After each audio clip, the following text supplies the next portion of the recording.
दोस्तों, स्वागत है मेरे यूट्यूब चैनल में। आज हम अपना, जैसा कि आपको पता है, निबंध की श्रृंखला चल रही है और आज हम अपना आखिरी निबंध पढ़ने जा रहे हैं। इसके बाद से नाटक की सीरीज शुरू हो जाएगी। यह आखिरी निबंध है, मेरे राम का मुकुट भीग रहा है, विद्यानिवास मिश्र द्वारा रचित। 1974 में यह निबंध लिखा गया है। आइए, यानी प्रकाशित हुआ है, सॉरी, लिखा गया नहीं, प्रकाशित हुआ है। आइए शुरू करते हैं। मेरे राम का मुकुट भीग रहा है। कृपया आप इसके इम्पोर्टेंट पॉइंट ज़रूर से नोट कर लीजिए।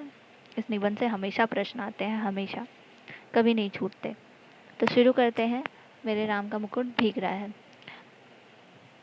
महीनों से मन बेहद बेहद उदास है। उदासी की कोई खास वजह नहीं, कुछ तबीयत ढीली, कुछ आसपास के तनाव और कुछ उनसे टूटने का डर।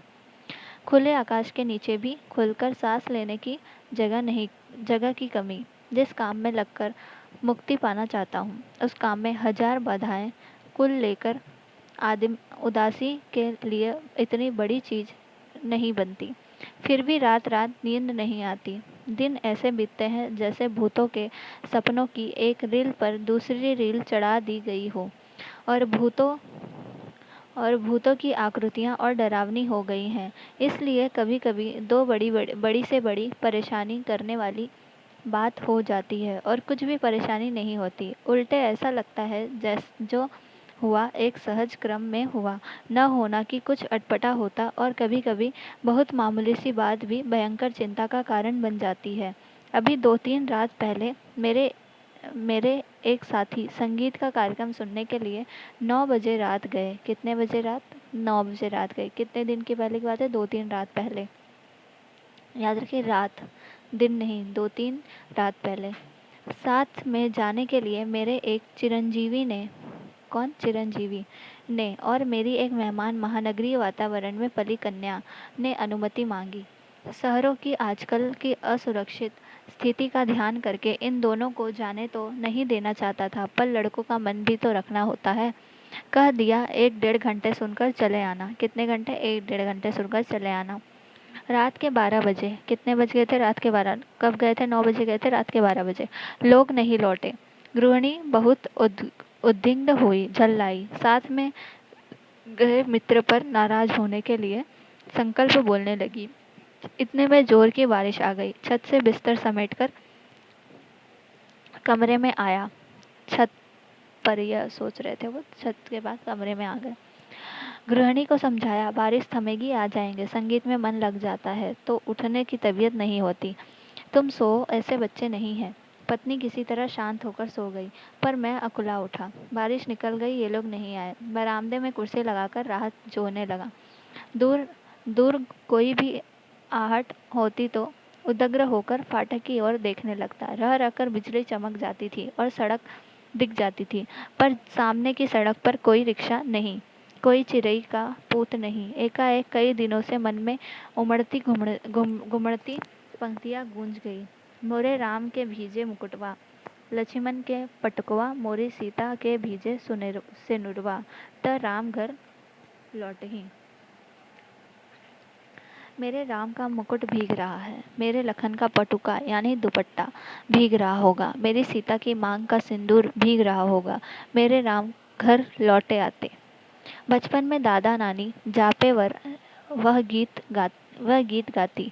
मेरे घर से बाहर जाने पर, विदेश में रहने पर वे यही गीत विहल होकर गाती और लौटने पर कहती, मेरे लाल को कैसा वनवास मिला है। क्या कहती? मेरे लाल को कैसा वनवास मिला है। कौन गाती थी? बचपन में लेखक की दादी और नानी गाते थे।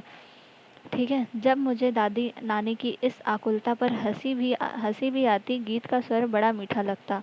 हाँ, तब उसका दर्द नहीं छूता, पर इस प्रतीक्षा में एकाएक उसका दर्द उस ढलती रात में उभर आया और सोचने लगा, आने वाली पीढ़ी पिछली पीढ़ी की ममता की पीड़ा नहीं समझ पाती, और पिछली पीढ़ी अपनी संतान के संभावित संकट की कल्पना मात्र से उद्विग्न हो जाती है। मन में यह प्रतीति ही नहीं होती कि अब संतान समर्थ है, बड़ा से बड़ा संकट झेल लेगी। बार बार मन को समझाने की कोशिश करता। लड़की दिल्ली विश्वविद्यालय के एक कॉलेज में पढ़ाती है। लेखक की लड़की क्या करती है? दिल्ली के विश्वविद्यालय में कॉलेज में पढ़ाती है। लड़का संकट बोध की कविता लिखता है। किसकी कविता लिखता है, नोट कर लीजिएगा। संकट बोध की कविता लिखता है लड़का, और लड़की टीचर है। पर लड़की का ख्याल आते ही दुश्चिंता होती। गली में जाने कैसे तत्व रहते हैं, लौटते समय कहीं कुछ हो न गया हो, और अपने भीतर अनायास अपराधी होने का भाव जाग जाता। मुझे रोकना चाहिए था या कोई व्यवस्था करनी चाहिए थी। पराई लड़की, और लड़की तो हर एक पराई होती हो, धोबी की मुटरी की तरह घाट पर खुले आकाश में कितने दिन फहराएगी। यह जब कथन देगा ना तो आपको समझ में ही नहीं आएगा किस किस निबंध से है। आप मजदूरी और प्रेम लगा देंगे, ठीक है। इसलिए धोबी की मुटरी की तरह घाट पर खुले आकाश में कितने दिन फहराएगी। अंत में उसे गृहिणी बनने जाना ही है। घर आई, कहीं कुछ है, कहीं कुछ हो न जाए। मन फिर घूम गया कौशल्या की ओर, लाखों करोड़ों कौशल्याओं की ओर, और लाखों करोड़ों कौशल्याओं के द्वारा मुखरित एक अनाम अरूप कौशल्या की ओर। इन सबके राम वन में निर्वासित हैं। पर क्या बात है कि मुकुट अभी भी उनके माथे पर बंधा है, और उसी के भीगने की इतनी चिंता है। क्या बात है कि आज भी काशी की रामलीला आरंभ होने के पूर्व एक निश्चित मुहूर्त में मुकुट की ही पूजा सबसे पहले की जाती है। क्या बात है तुलसी ने कानन को सस्त अवध समाना, क्या कहा है, तुलसी ने कानन को सस्त अवध समाना कहा है, कोसस्त अवध समाना कहा, और चित्रकूट में ही पहुंचने पर उन्हें कली की कुटिल कुचाल दिख पड़ी। क्या बात है कि आज भी वनवासी धनुर्धर राम ही लोकमानस के राजा राम बने हुए हैं। कहीं न कहीं इन सब के बीच एक संगति होनी चाहिए। अभिषेक की बात चली, मन में अभिषेक हो गया, और मन में राम के साथ राम का मुकुट प्रतिष्ठित हो गया। मन में प्रतिष्ठित हुआ, इसलिए राम ने राजकीय वेश में उतारा, राजकीय रथ से उतरे, राजकीय भोग का परिहार किया। पर मुकुट तो लोगों के मन में था। मुकुट कहाँ था, लोगों के मन में। कौशल्या के मातृ स्नेह में था। वह कैसे उतरता। वह मस्तक पर विराजमान रहा, और राम भीगे तो भीगे, मुकुट न भीगने पाए। उसकी चिंता बनी रही। राजा राम के साथ उनके अंगरक्षक लक्ष्मण का कमरबंद दुपट्टा भी प्रहरी की जागरूकता का उपलक्षण न भीगने पाए। मतलब राम का मुकुट न भीगने पाए, और लक्ष्मण का कमरबंद दुपट्टा न भीगने पाए, और अखंड सौभाग्यवती सीता की मांग का सिंदूर न भीगने पाया। सीता भले ही भीग जाए। राम तो वन से लौट आए, सीता को लक्ष्मण फिर निर्वासित कराया। पर लोकमानस में राम की वन यात्रा अभी नहीं रुकी। मुकुट, दुपट्टे और सिंदूर के भीगने की आशंका अभी भी साल रही है। कितनी अयोध्याएं बसी। उजड़ी पर निर्वासित राम की असली राजधानी, जंगल का रास्ता अपने कांटों कुशों कंकड़ों पत्थरों की वैसी ही ताज़ा चुभन लिए हुए बरकरार है, क्योंकि जिनका आसरा साधारण गंवार आदमी भी लगा सकता है, वे राम तो सदा निर्वासित ही रहेंगे, और उनके राजपाट को संभालने वाले भरत अयोध्या के समीप रहते हुए भी उनसे भी अधिक निर्वासित रहेंगे। निर्वासित ही नहीं, बल्कि एक काल कोठरी में बंद जिला वतनी की तरह दिन बिताएंगे। सोचते सोचते लगा कि इस देश की ही नहीं, पूरे विश्व की एक कौशल्या है, जो हर बारिश में विशुर रही है। हर बारिश में क्या हो रही है, विसुर रही है। मोरे राम के बीजे मुकुटवा, मेरी संतान, ऐश्वर्य की अधिकारिणी संतान वन में घूम रही है। उसका मुकुट, उसका ऐश्वर्य भीग रहा है। मेरे राम कब घर लौटेंगे। मेरे राम के सेवक का दुपट्टा भीग रहा है। सेवक से यहाँ तात्पर्य है लक्ष्मण जी का। पहरुए का कमरबंद भीग रहा है, दुपट्टा भीग रहा है, कमरबंद भीग रहा है। किसका, लक्ष्मण का। उसका जागरण भीग रहा है। मेरे राम की सहचारिणी सीता का सिंदूर भीग रहा है। उसका अखंड सौभाग्य भीग रहा है। मैं कैसे धीरज धरूं। मनुष्य की उस सनातन नियति से एकदम आतंकित हो उठा। ऐश्वर्य और निर्वासन दोनों साथ साथ चलते हैं। जिसे ऐश्वर्य सौंपा जाने को है, उसको निर्वासन पहले से बदा है। जिन लोगों के बीच रहता हूँ, वे सभी मंगल नाना के नाती हैं। वे मुद मंगल में ही रहना चाहते हैं। मेरे जैसे आदमी को वे निराशावादी समझकर बिरादरी से बाहर ही रखते हैं।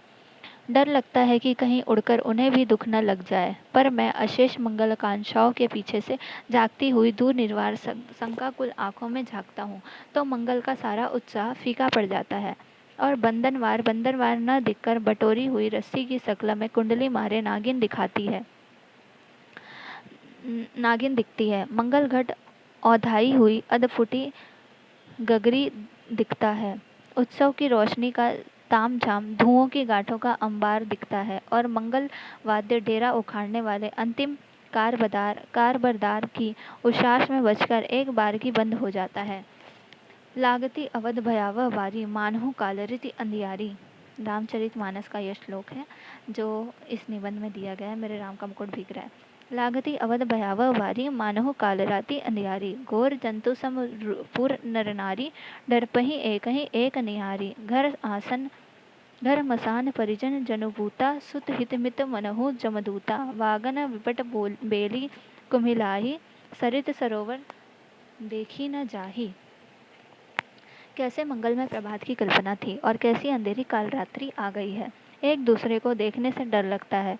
घर मशान हो गया है। अपने ही लोग भूत प्रेत बन गए हैं। पेड़ सूख गए हैं। लताएं कुम्हला गई हैं।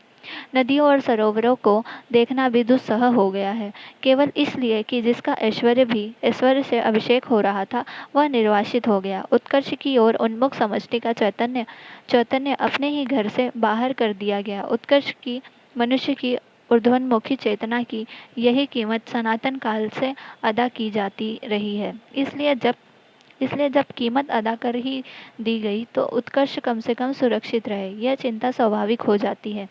राम भीगे तो भीगे, राम के उत्कर्ष की कल्पना न भीगे। वह हर बारिश में, हर दुर्दिन में सुरक्षित रहे।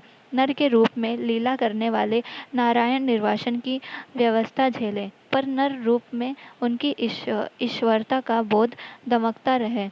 पानी की बूंदों की झालर में उसकी दीप्ति छिपने न पाए। उस नारायण की सुख सेज बने। अनंत के अवतार लक्ष्मण, अनंत के अवतार कौन है? लक्ष्मण। अनंत के अवतार लक्ष्मण भले ही भीगते रहें, उनका दुपट्टा, उनका अहर्निशी जागर न भीजे। क्या न भीजे? अहर्निश जागर न भीजे। शेषी नारायण के ऐश्वर्य का गौरव अनंत शेष के जागर संकल्प से ही सुरक्षित हो सकेगा और इन दोनों का गौरव जग जननी आद्या शक्ति के अखंड सौभाग्य सीमंत सिंदूर से रक्षित हो सकेगा। उस शक्ति का एक निष्ठ प्रेम पाकर राम का मुकुट है, क्योंकि राम का निर्वासन वस्तुतः सीता का दोहरा निर्वासन है।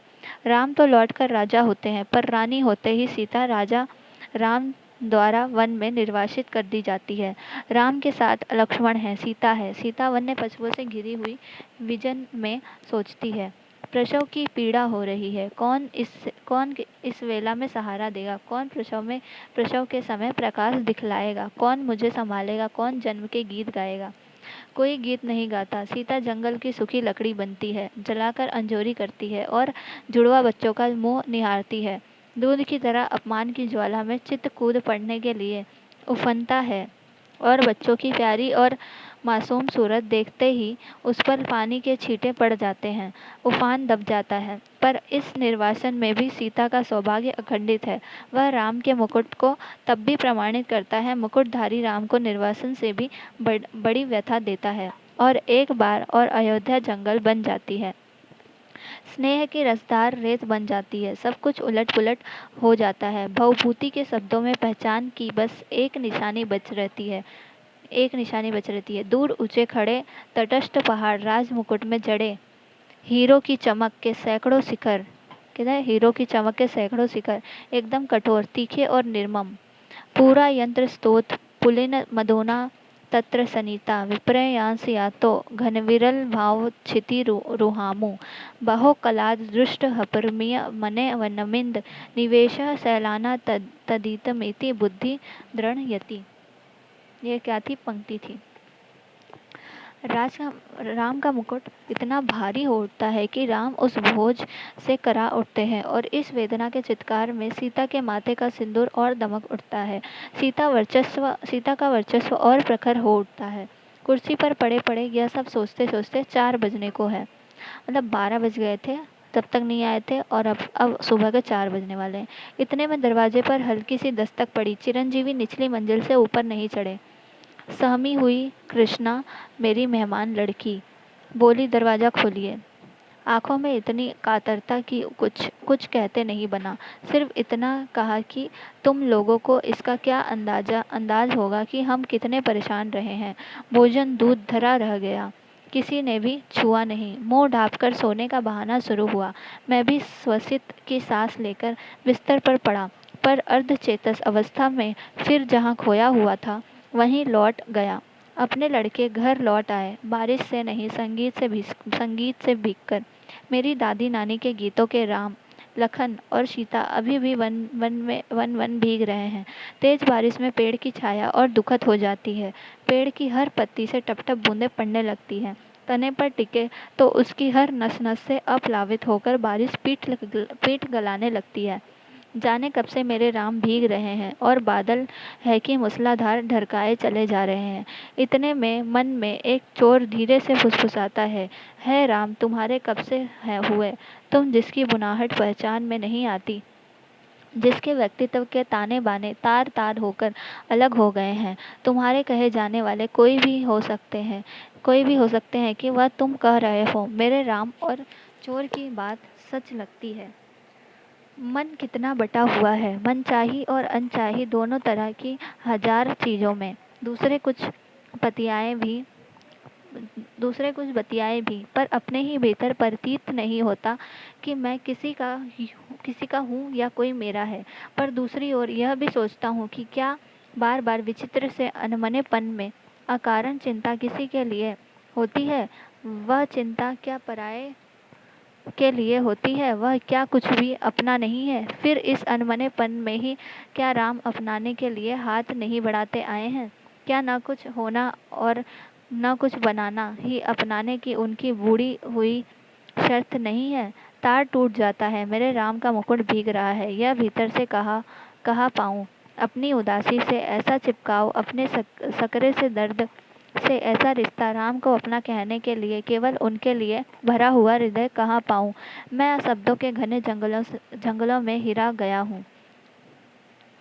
जानता हूँ इन्हीं जंगलों के आसपास किसी टेकड़ी पर राम की पर्णकुटी है। राम की पर्णकुटी कहाँ है? जंगलों के आसपास टेकड़ी पर इन उलझाने वाले शब्दों के अलावा मेरे पास कोई राह नहीं। शायद सामने उपस्थित अपने ही मनोराज्य के युवराज, अपने बचे खुचे स्नेह के पात्र, अपने भविष्यत के संकट की चिंता में राम के निर्वासन का जो ध्यान आ जाता है, उनसे भी अधिक एक बिजली से जगमगाते शहर में एक पढ़ी लिखी चंद दिनों की मेहमान लड़की के एक रात कुछ देर से लौटने पर अकारण चिंता हो जाती है। उसमें सीता का ख्याल आ जाता है। वह राम के मुकुट या सीता के सिंदूर के भीगने की आशंका से जोड़े न जोड़े। आज की दरिद्र अर्थहीन उदासी को कुछ ऐसा अर्थ नहीं दे देता जिससे जिंदगी ऊब से कुछ उबर सके। और इतने में पूरब से हल्की उजास आती है और शहर के इस शोर भरे बियाबान में चक्की के स्वर के साथ चढ़ती उतरती जत्सार गीति हल्की सी सिरहन पैदा कर जाती है। मोरे राम के भीजे मुकुटवा और अमुचर की तरह विश्वविद्यालय जीवन की निरस्ता में सूखा मन कुछ जरूर ऊपरी सतह पर ही सही भीगता नहीं तो कुछ नम तो हो ही जाता है। और महीनों की उमड़ी घुमड़ी उदासी बरसने को जाती है। बरस न पाए यह अलग बात है, कुछ भीतर भाव हो तब न बरसे, पर बरसने का यह भाव जिस ओर से आ रहा है उधर राह होना चाहिए।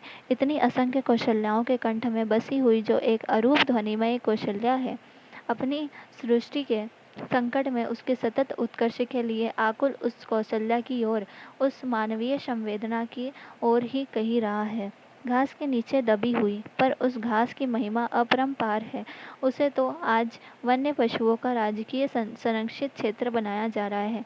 नीचे ढकी हुई राह तो सैलानियों के घूमने के लिए, वन्य पशुओं के प्रदर्शन के लिए, फोटो खींचने वालों की चमकती छवि यात्राओं के लिए बहुत ही रमणीक स्थली बनाई जा रही है।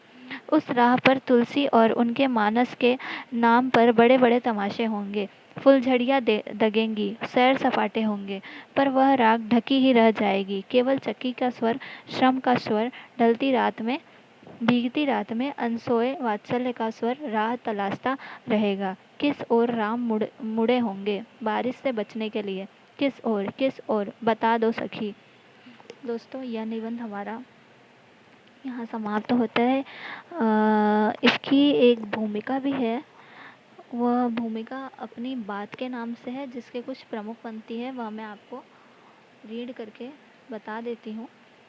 आप थोड़े बहुत मतलब प्रमुख पंक्तियाँ जो प्रमुख उद्धरण है वो बताती हूँ। अपनी बात के नाम से भूमिका लिखी गई है विद्यानिवास मिश्र ने। इस निबंध संग्रह में आधे निबंध पुराने हैं और आधे नए। पुराने निबंध इस निबंध संग्रह की यायावरी पर्याकुल वृत्ति के समीप है, इसलिए यहाँ जोड़ दिए गए हैं। यह वैसे अद्भुत लगता है कि 17 वर्षों का अंतराल हो गया कि मैं विनद्य प्रदेश में प्रवासी की ज़िंदगी व्यतीत करता हुआ भी आत्मीयता पा रहा था, और एकाएक उस प्रदेश से बिछुड़ना पड़ा। उस आत्मीयता की तलाश में भीतर के जंगलों और वीरान पठारों की यात्रा हूँ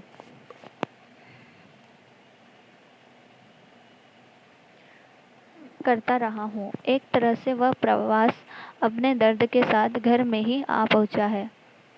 ठीक है, यहाँ यह निबंध समाप्त होता है।